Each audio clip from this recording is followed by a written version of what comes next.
Hello everyone and welcome back to Destiny. I don't know about you guys, but I'm pretty excited about tomorrow's release of the April update, which will bring us a lot more new things to do and earn in the game. I've been spending the last couple of weeks preparing all of my characters and stocking up on tons and tons of materials.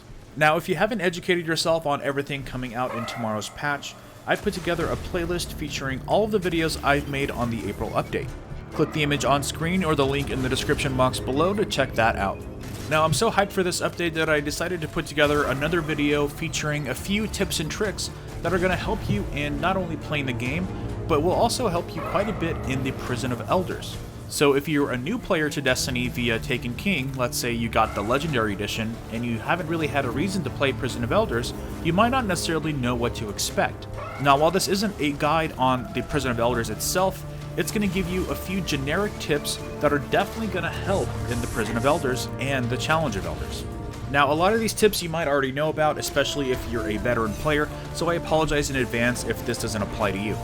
But I have to admit that I've gone through a lot of the game not knowing a few of these existed until recently. The one thing you can appreciate or hate about Destiny is that it doesn't really hold your hand very much, and a lot of it is left for discovery. I have a couple tips that are very general and will help everyone, and then I have a few that are class specific. So without further ado, let's hop into 5 tips and tricks that are going to help you in the Prison of Elders. The first tip is in regards to your teammates' information that displays above their head. Above every player in Destiny, you see their name as well as their level. But what you might not realize is that this name tag can give you a lot more information than you think. First up, you can tell if your teammate is in critical health. You're going to notice this if their level is replaced by an exclamation mark. This means that they are in the last segment of their health and they might need a little bit of help. This is going to be really handy in the Prison of Elders because it can get very chaotic and you're not necessarily going to be communicating how much health you have. So let's say you're a Defender Titan with the Ward of Dawn charged up and you see your teammate in critical health with a ton of enemies around them. That'll cue you to go up to them, pop that bubble, and save their life. The next thing your name tag will tell people is whether or not you have your super. If a teammate is supercharged, you will see their level indicator emit a yellow pulse. This will surely help in the heat of battle in case you're changing up your tactics. That way you're going to be able to tell whether or not your teammates have the supers you need for your strategy. As a bonus, you can also use this in the Crucible against your enemies. That means you can tell whether or not your enemies are in critical health or have a super just by looking at them. Although with Destiny's time to kill being so high, by the time you get the information you need, one of you are probably already dead. My next tip is that hobgoblins don't react to sidearms. Hobgoblins in general are one of the more annoying enemies to fight simply because as soon as you shoot them with a weapon, they take a knee and emit a giant solar protective shield around them. This can be very frustrating, especially in chaotic encounters like the Prison of Elders, where you don't have a lot of time to stand around. However, for some reason, they don't put up their shield when they're shot with a sidearm. So I definitely recommend having one in your back pocket just in case you go into the Vex room. And if you can manage to land one with Void, that'll be even better, since most Vex targets with a shield tend to have a Void shield. Next up, I have a tip for the Voidwalker Warlock.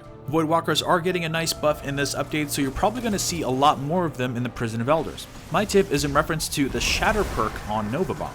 Shatter makes Nova Bomb have 3 projectiles instead of 1, and you can actually control the spread that those 3 have. If you want your projectiles to be closer together, simply press your analog stick all the way to the right as you loose Nova Bomb. If you want them to be more spread out, whip your analog stick all the way to the left as you loose Nova Bomb. This way your Nova Bomb will be more effective depending on the situation you're in. Next, we have a tip for the Titans. Now, this may be a bit more of an advanced tip, and you might actually know about it already since it does require the Touch of Malice, but it still might be something you're not aware of, especially if you don't raid a whole lot. Normally, the Touch of Malice has a perk called the Touch of Malice, which is that the final round of the magazine regenerates and deals bonus damage at the cost of the wielder's life force. This means that when the weapon reaches 1 ammo, it'll stay at 1 ammo as you continue to fire, however, it will start ticking away at your health. A Defender Titan with Blessing of Light can take advantage of this because Blessing of Light grants you an overshield, and the Touch of Malice will actually take away at your overshield before it takes away at your health. This means you can step in your bubble, step out, unload a few rounds until your overshield is gone, then step back into the bubble and repeat. This way you can take advantage of infinite ammo with bonus damage, which is pretty significant by the way, and you don't have to worry about that pesky death thing. I think this is going to be really useful in the Challenge of the Elders, and you'll probably see it quite a bit. Next up, we have a little something for the hunters, which has been affectionately referred to by most of the community as the Wombo Combo. With the Night Stalker's melee, you can actually throw a smoke bomb in place of an actual melee attack. It all starts with the smoke override of Envenom. Adds a toxin that suffocates enemies within the smoke. It's a very generic description, but what it actually does is it disables your enemy's jump ability as well as slowing them down significantly. It also impairs their vision and takes away a very small amount of health. This means if you're trapped in the smoke bomb, it's going to be very hard for you to get out of it. So how can you take advantage of this situation? Well, you can throw a vortex grenade into your smoke. Vortex grenades do a lot of damage but don't have the biggest area of effect. But that's okay because the smoke will make it so the enemy cannot move out of the vortex grenade, resulting in a very quick death. So to actually perform the Wombo Combo, you throw out your smoke and your grenade at the same time, but start with the smoke just to make sure you trap them in place. Now this is a bane of anyone playing in the Crucible against a Night Stalker, but it can be really effective in PvE as well. The Night Stalker is going to be absolutely invaluable in situations where a lot of crowd control is going to be needed, like the Prison of Elders. And a well-placed Wombo Combo on, let's say, a couple shielded Majors can mean the difference between life and death. Now I have a bonus tip that's going to help everyone, but it might not apply to beginners as it does require the King's Fall set of weapons. And my tip is to use them in the Prison of Elders. All of the King's Fall weapons have had a blanket increase in reload speed, and the Anguish of Dristan auto rifle has had a buff to its stability. The reason I recommend using these weapons is because of their intrinsic perk Will of Light, which delivers increased damage to taken enemies.